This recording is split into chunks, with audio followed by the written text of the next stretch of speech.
So strengthening well-being, applying the 3A coping framework.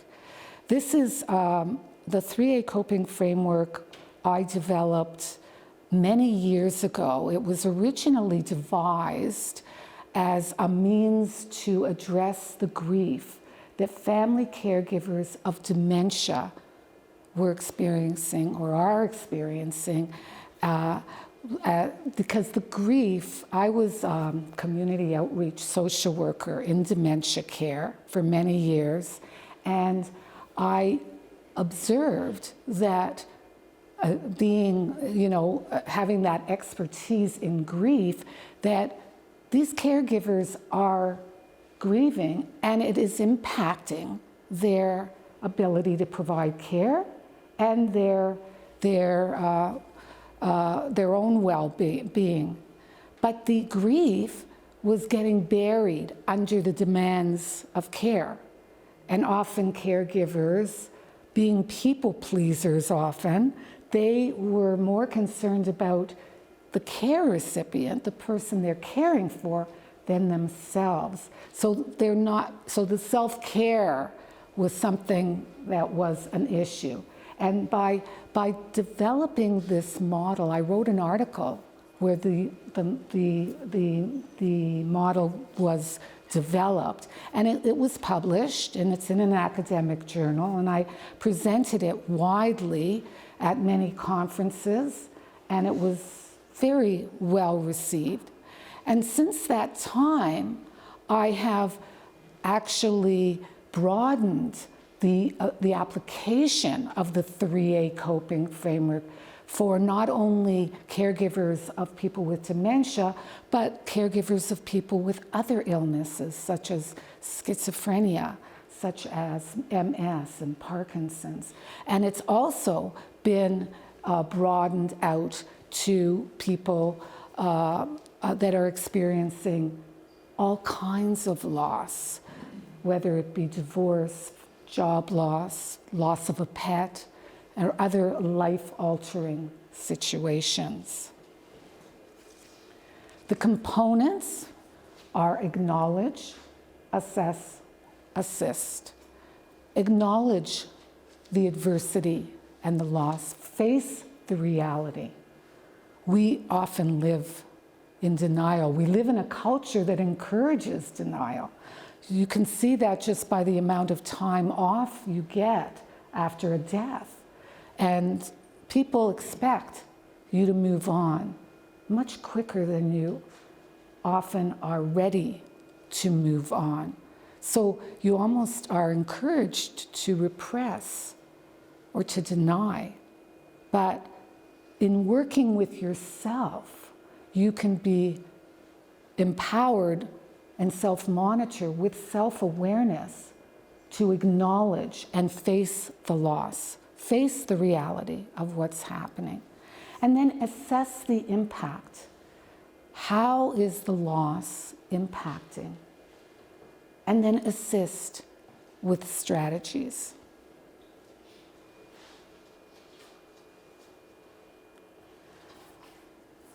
So in acknowledging, there are assumptions that go with the 3A coping framework.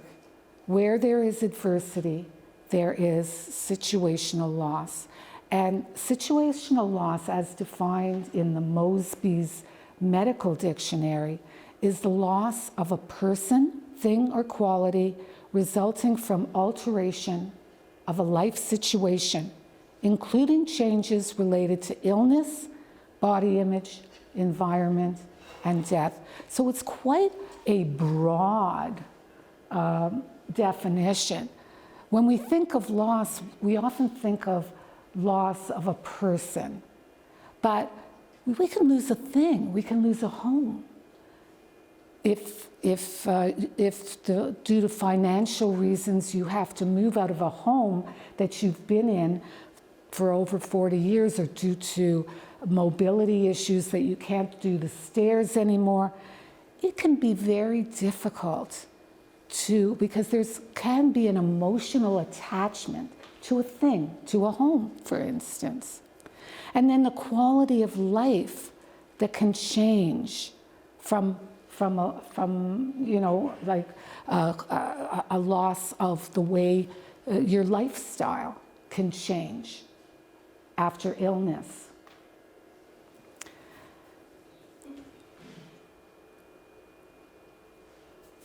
Now, issues with situational loss are ambiguity and disenfranchised grief. Ambiguity is there can be losses that are unclear. An immigrant new to this country that doesn't speak the language, the grief, the loss is not clear. Having a family member that has an illness, it's not clear. You get condolences when there is a death, but often you don't for situations like divorce and illness, and even moving from one part of the city to the other can bring on a grief reaction, especially for children that have to change schools, or teenagers or whatever, that really resist moving. So it's a loss. Now, disenfranchised grief, I just mentioned a few of the circumstances that can be disenfranchised, not recognized. But also there are grievers that are disenfranchised as well, such as in-laws. Often if a married couple, the wife's mother passes away, but the husband was very close with the mother, the recognition of the grief of the in-law is not recognized the way it would be for the daughter, or even a grandchild, or a niece, or a friend, or a neighbor. So there are grievers that don't get recognized as well.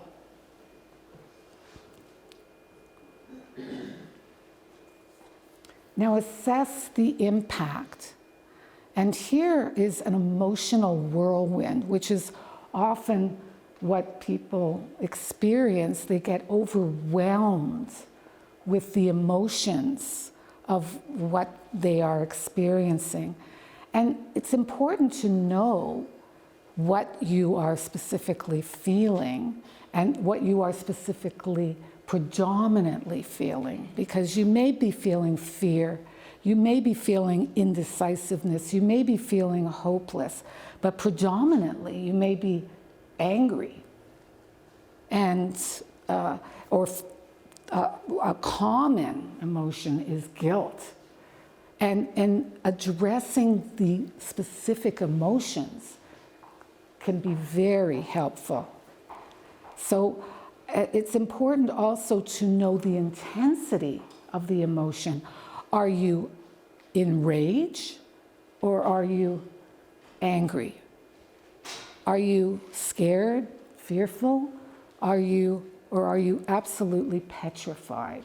So really knowing the intensity of the emotion is important too. So there are people who do not experience grief emotionally. And you may know people like that don't appear like they're grieving because they're not sad, they're not showing emotion. And there are people that instead of feeling the grief, they do the grief. In the literature, it's distinguished as intuitive grieving, as feeling the grief, and instrumental grieving as doing the grief. For instance, if you volunteer for the Canadian Cancer Society because your family member has cancer, or you give a donation to the Cancer Society, these are doing the grief. Now, in caregiving, in the article that I wrote, I made the claim that caregiving itself is instrumental grieving, because instrumental grieving is problem solving. And what better way to solve a problem when you have an unhealthy family member by taking on a responsible caregiving role?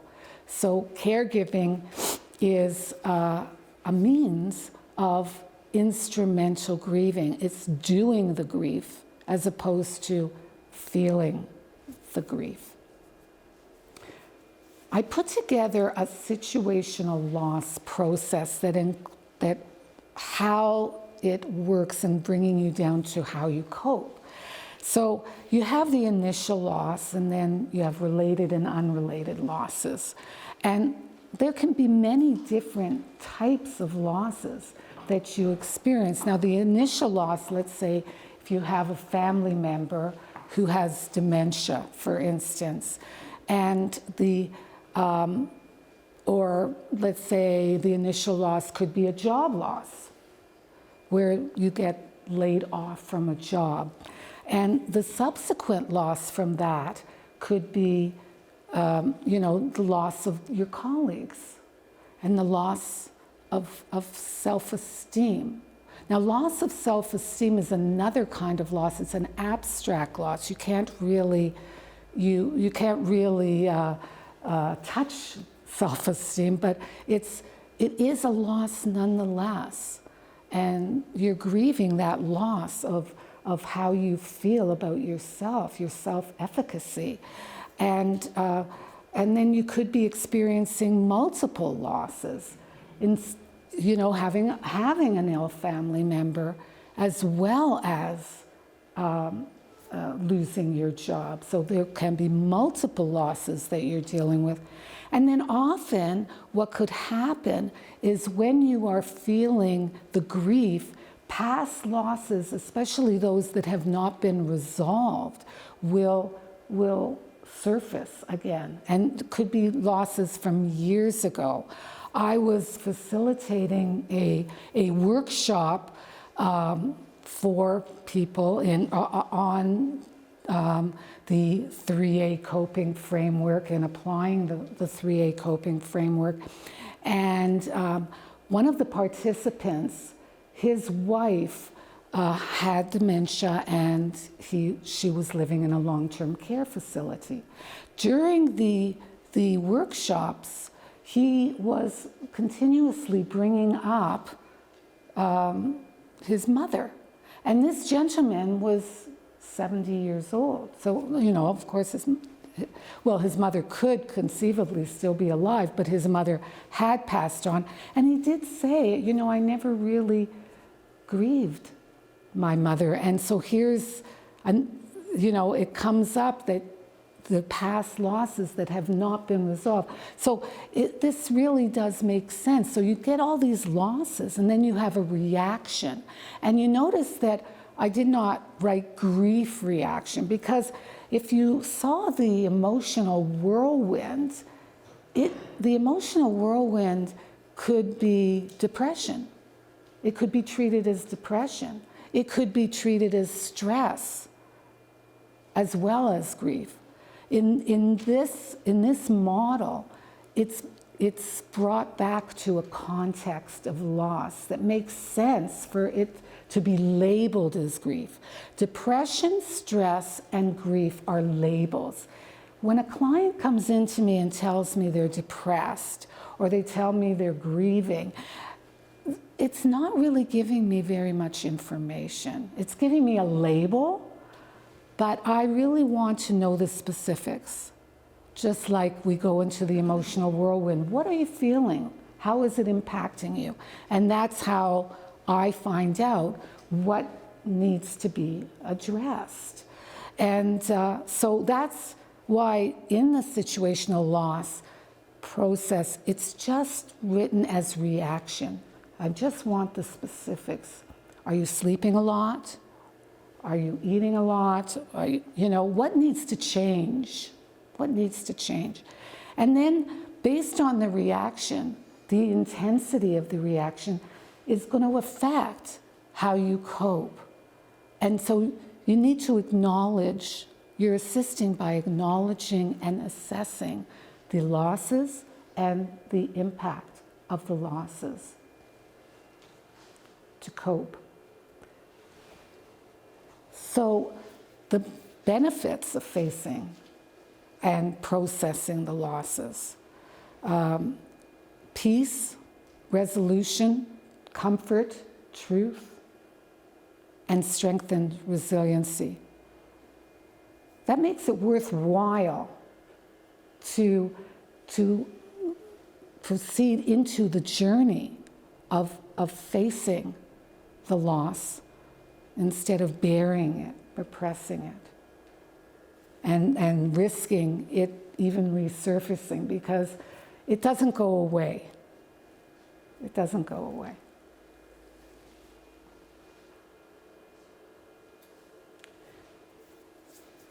Now there's a fourth A.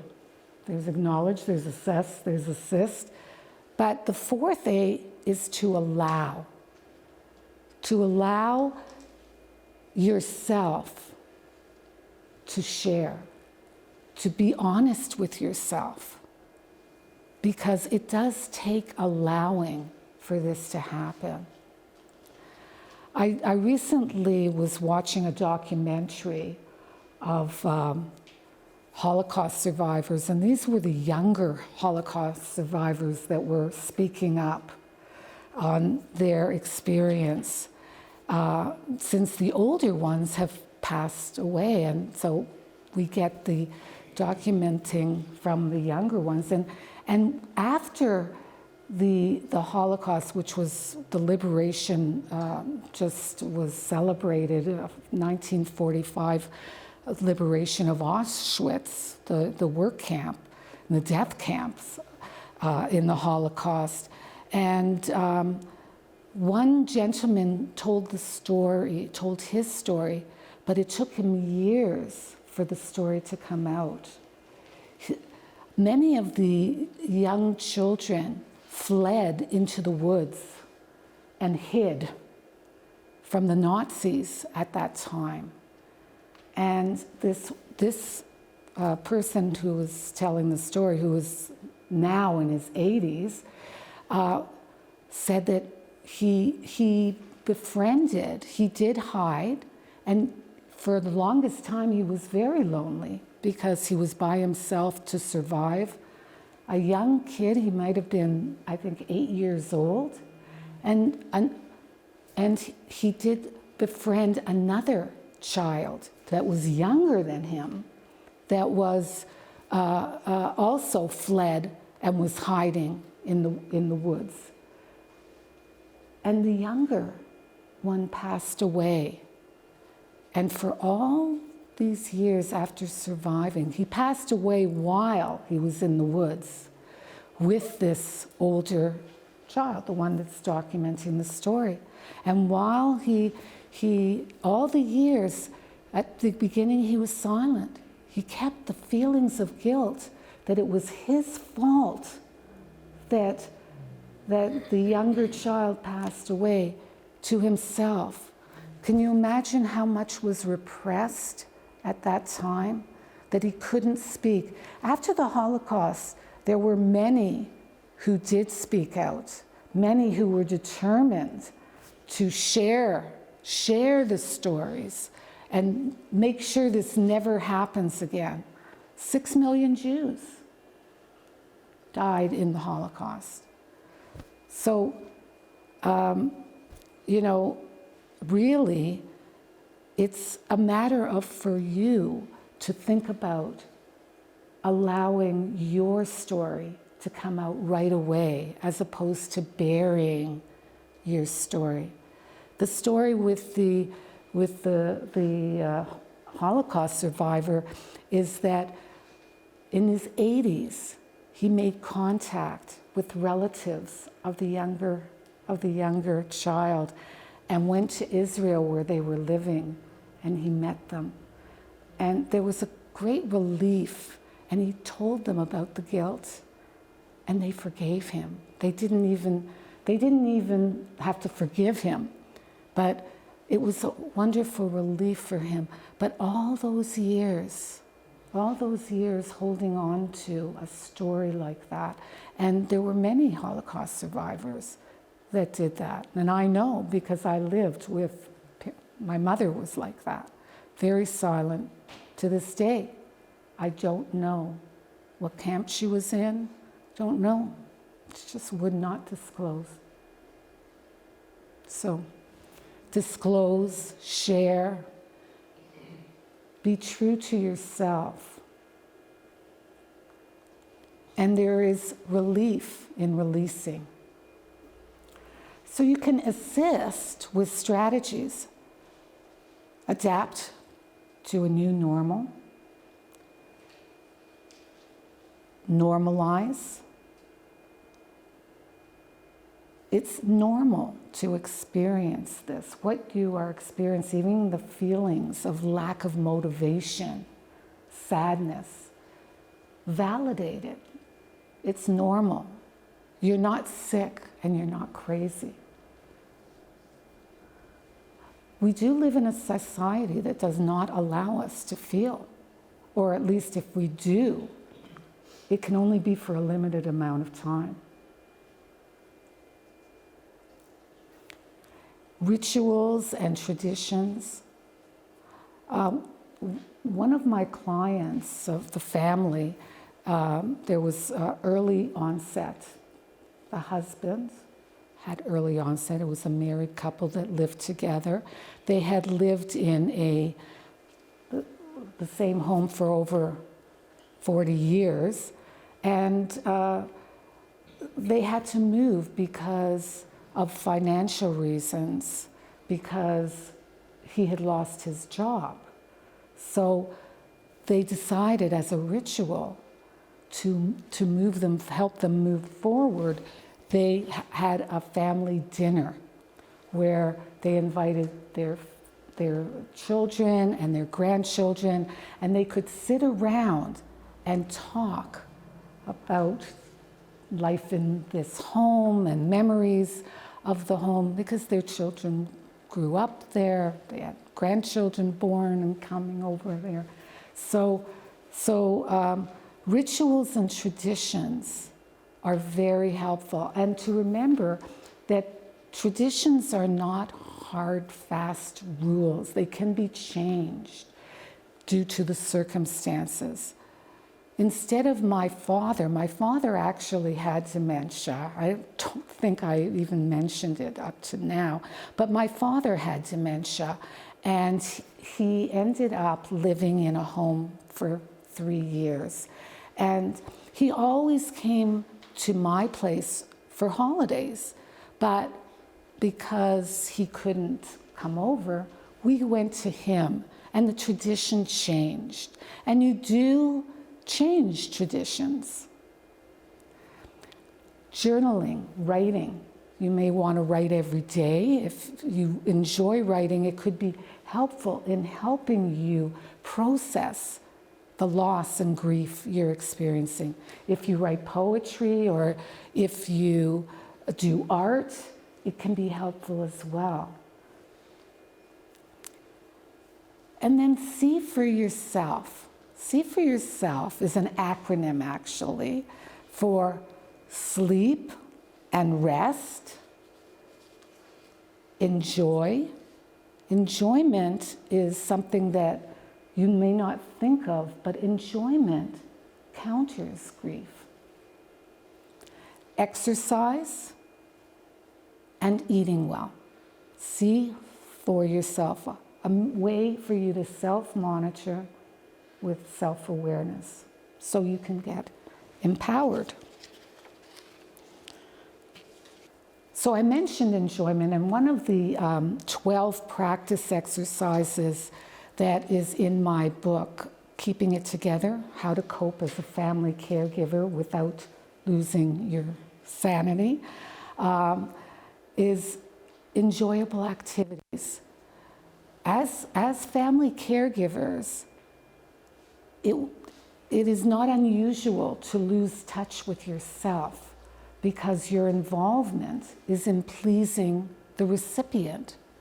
So to help yourself, you can give yourself permission to enjoy. At a group I was facilitating, one of the participants felt very guilty coming home from after visiting her mom in long-term care and playing with her dog. And she felt guilty that she was enjoying when she's dealing with her mom, who is so upset about living in long-term care and wanting to go home. But what she didn't realize or acknowledge is that enjoyment counters grief. It is healthy to have enjoyable moments. It is healthy, so not to feel guilty about them. And in this enjoyment activity, it involves thinking up activities, coming to terms with what do you enjoy? Do you enjoy going out for lunch? Do you enjoy getting a massage? Do you enjoy calling a friend? Do you enjoy a sitcom? What sitcom do you enjoy? Just really getting in touch with what you enjoy. And it brings you into the present moment.